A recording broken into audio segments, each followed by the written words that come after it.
Copy Binance address on PC. How to copy Binance address on PC. In this video, I will show you how to do that, and it's easy and simple. Now, for example, you want to receive a crypto from the other exchange platform like PayPath or Bitget. Now you need to copy the Binance address for that crypto. Now, how to do that? Just go and click on deposit. Now after that, click on deposit crypto. Don't use P2P or buy with.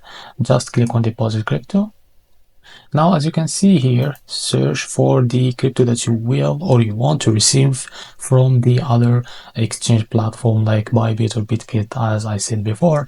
Now, after you select your crypto, now here select the network and make sure you are selected the first that you set it on the exchange platform that you want to receive from. Now, after you select the network, now as you can see, this is our Binance address. Now, after you copy it, now you'll be able to receive that coin or that crypto on your Binance. So this is how to copy Binance address on PC. If you find this video helpful, please like and subscribe. See you in the next video.